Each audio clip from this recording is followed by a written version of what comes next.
Hello friends, कैसे हो? उम्मीद करता हूँ अच्छे होगे, ज़बरदस्त होगे, साथ ही साथ अपनी तैयारी में पूरी 100% मेहनत के साथ लगे हुए होगे।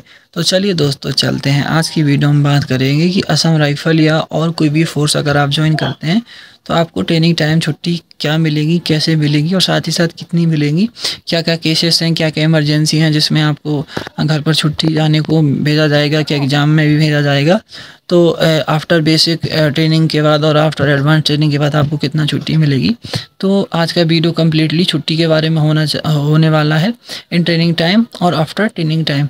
तो दोस्तों, ये वीडियो में अगर आप इन सब पॉइंटों को देखने में इंटरेस्टेड हैं तो वीडियो में लास्ट तक ज़रूर बने रहिए। उम्मीद करता हूँ आपको वीडियो पसंद ही आएगा। तो वीडियो में आगे चलने से पहले मैं आपको बता दूं, आप मेरे चैनल पर नए हैं और अभी तक आपने मेरे चैनल को सब्सक्राइब नहीं किया है तो प्लीज़ दोस्तों चैनल को सब्सक्राइब कर लीजिए, बेल आइकन पर क्लिक कर लीजिए, वीडियो को लाइक कर लीजिए, जिससे मैं कोई सा भी वीडियो बनाता हूँ तो वीडियो जल्द से जल्द आप तक पहुँच सके और आपको उस वीडियो का पूरा बेनिफिट मिल सके। तो चलिए दोस्तों, चलते हैं फिलहाल वीडियो में। तो दोस्तों, सबसे पहले तो बात करूँगा कि ट्रेनिंग कर रहे होते हैं, ट्रेनिंग बेसिक ट्रेनिंग और एडवांस ट्रेनिंग के बाद आपको कितना छुट्टी मिलती है। तो दोस्तों, मैं बता दूं कि लगभग हर एक फोर्स का, अगर मैं जीडी एसएससी जीडी कांस्टेबल से आप सेलेक्ट हुए हैं तो लगभग हर एक पोस्ट का जो ट्रेनिंग होता है वो 44 वीक चलता है। किसी का थोड़ा बहुत कम होता है। तो हर एक लगभग फोर्स का किसी का 44, किसी का आपका 35 34 ऐसे चलता है। तो दोस्तों, इसमें जो हर एक फोर्स का ट्रेनिंग होता है 2 पार्ट में डिवाइड किया गया है। जैसे आपका बेसिक ट्रेनिंग होता है, बेसिक के बाद फिर आपका एडवांस ट्रेनिंग होता है।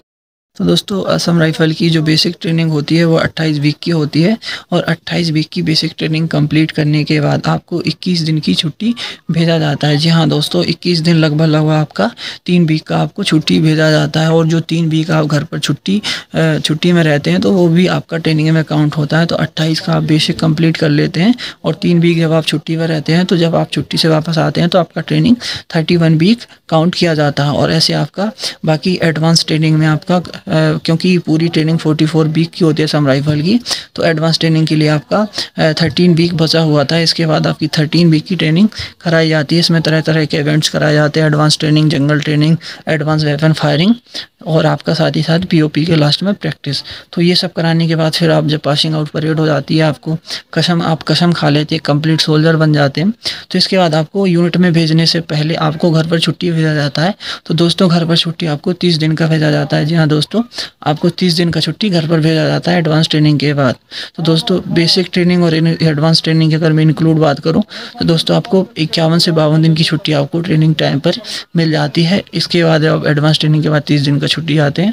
उसके बाद आपको डायरेक्ट आपकी मूल यूनिट में आपको रिपोर्ट करनी होती है दी हुई टाइम के अकॉर्डिंग। इसके बाद मैं वीडियो में बात करूँ कि अगर आपका बीच में कोई एग्ज़ाम है या फिर आपका कोई घर में इमरजेंसी, तो उस केस में आपको छुट्टी मिल सकती है या नहीं, और मिलेगी तो कैसे। तो दोस्तों, सबसे पहले बता दूं कि अगर आपका कोई एग्ज़ाम है तो दोस्तों एग्ज़ाम 2 केसेस पर डिपेंड करता है कि जब आपने उसका फॉर्म कब भरा है, आपने जो फोर्स ज्वाइन करी है उससे पहले का फॉर्म है आपका, या आपने जब फोर्स ज्वाइन कर लिया उसमें बाद में आपने ट्रेनिंग सेंटर में रहते हुए ही फॉर्म भरा है। तो अगर आपका पहले का फॉर्म है तो उसमें ज़्यादा चांसेस रहते हैं कि आपको छुट्टी दे दी जाएगी। क्योंकि अगर आप ट्रेनिंग टाइम पर ही फॉर्म भरते हैं और आप छुट्टी के लिए बोलते हैं तो आपसे पूछा जाता है कि आपने परमिशन क्यों नहीं ली। क्योंकि अगर किसी भी फोर्स में या किसी भी डिपार्टमेंट में आप ज्वाइन कर लेते हैं तो फिर आप उसकी डिपार्टमेंट के मेंबर हो जाते हैं और किसी भी दूसरे अदर एग्ज़ाम को देने के लिए आपको उस डिपार्टमेंट से एनओसी यानी नो ऑब्जेक्शन सर्टिफिकेट बनवाना होता है। तभी आप दूसरे एग्ज़ाम को फॉर्म भर सकते हैं और दूसरा एग्ज़ाम दे सकते हैं। तो दोस्तों, अगर आपने ट्रेनिंग टाइम ही फॉर्म भरा होगा तो आपसे ये पूछेंगे आपने एनओसी के लिए क्यों नहीं पूछा, परमिशन क्यों नहीं ली। ऐसा नहीं है कि नहीं देंगे, लेकिन दे भी सकते हैं, नहीं भी दे सकते। आपके सीनियर ऑफिसर्स और सीओ साहब के ऊपर डिपेंड करता है, वो आपको दे भी सकते हैं, बशर्ते आपका जो ग्रेड पे है, आपका बेसिक पे है, इससे अपर होना चाहिए। जैसे आप जीडी कांस्टेबल के लिए ट्रेनिंग कर रहे हैं तो जिस एग्ज़ाम के लिए आप छुट्टी जाना चाहते हैं वो इससे अपर लेवल की होना चाहिए, इसका सैलरी उससे ज़्यादा होना चाहिए। तो उस केसेस पे आपको छुट्टी मिल जाती है। लेकिन अगर आपने कोई सा भी एग्ज़ाम भरा हो, चाहे वो आपका जो लेवल है वो कम भी हो और चाहे वो एसएससी जीडी कांस्टेबल से अप भी हो या लो भी हो, कोई भी हो, लेकिन आपने सिविल यानी अपनी सिविल लाइफ में यानी घर में ज्वाइनिंग करने से पहले उसका फॉर्म भरा था, इसके बाद उसका एग्ज़ाम आपके इन ट्रेनिंग टाइम आया है, तो उस केस में आपको मैक्सिमम चांसेस है, 90% चांस है कि आपको छुट्टी मिल जाती है। क्योंकि आपने पहले से फॉर्म भरा हुआ है तो आपको छुट्टी मिल जाती है। तो दोस्तों, अगर आप सोच रहे होंगे कि आप एक दो भाई कमेंट्स कर रहे थे कि ग्रेजुएशन के एग्ज़ाम के लिए किसी भाई का फाइनल ईयर, किसी भाई का सेकेंड ईयर चल रहा है, तो उनके सेमेस्टर एग्ज़ाम होते रहते हैं, तो क्या उन्हें छुट्टी मिल सकती है? तो दोस्तों ये तो बहुत ही मुश्किल है, क्योंकि एक दो दिन का छुट्टी एग्ज़ाम एक दो दिन में चलने वाले नहीं हैं।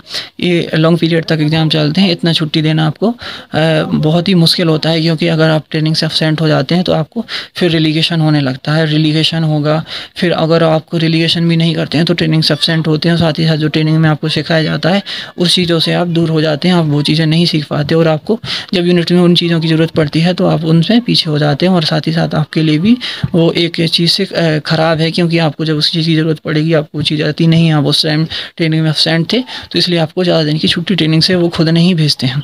इसके बाद मैं बात करूँ कि जैसे हम लोग का ट्रेनिंग बनारस में हुआ था, तो बनारस में ट्रेनिंग हुआ था हम लोग का बेसिक, तो उस टाइम एक दो भाइयों का जो BHU से ग्रेजुएशन कर रहे थे, तो उन्होंने ऐसा बोला था कि मेरा फाइनल ईयर है, मेरा यहीं बनारस में एग्ज़ाम है, तो उस केसेस में उन भाइयों को छुट्टी मिल गई थी। तो अगर आपके कोई भाई ऐसा है कि जिनका ट्रेनिंग सेंटर ऐसी कोई जगह पर जाता है जहाँ उनका एग्ज़ाम सेंटर है, तो उस केसेस में आपको ग्रेजुएशन के एग्ज़ाम के लिए भी छुट्टी मिल सकती है। क्योंकि जो भाई मेरे साथ था वो अपना जिस दिन भी उसका एग्ज़ाम होता था वो अब 4-5 घंटे में अपना एग्ज़ाम देकर वापस आ जाता था। लेकिन अगर आपका कहीं दूर है, घर में दूर है और वहाँ 2-3 दिन जाने में लग रहा है आने में, तो ऐसे केसेस में आपको छुट्टी मिलना बिल्कुल इम्पॉसिबल है। आपको ग्रेजुएशन के लिए छुट्टी नहीं मिलेगा। हाँ, अगर आपका एग्ज़ाम है तो आपको उस पर बिल्कुल चांसेस है कि छुट्टी मिल जाएगा, क्योंकि अफ़सर भी होते हैं, वो पढ़े लिखे होते हैं, वो भी चाहते हैं कि भाई कोई ना कुछ अच्छा करे, अच्छी बड़ी जगह पर जाए, अच्छी पोस्ट पर सेलेक्ट हो।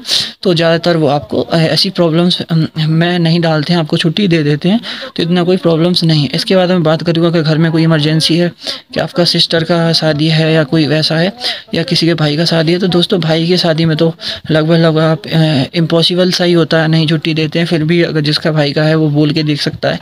लेकिन किसी का सिस्टर का शादी है, फिर आपसे पूछते हैं कि आपके सिस्टर का शादी है तो आपके भाई कितने हैं, तो अगर आपके एक दो भाई घर पर ऑलरेडी हैं तो उस पर भी आपको मतलब मुश्किल होता है छुट्टी देना। लेकिन अगर बोलते हैं नहीं मैं अकेला भाई हूँ, तो अगर आपके भाई हैं भी, अगर ऐसे किसी भाई की सिस्टर की शादी है और भाई घर पर हैं, तो बताएं मत, बोल दें कि मैं अकेला हूँ, या फिर किसी के फादर नहीं है, तो उस केसेस में आपको छुट्टी मिल जाती है।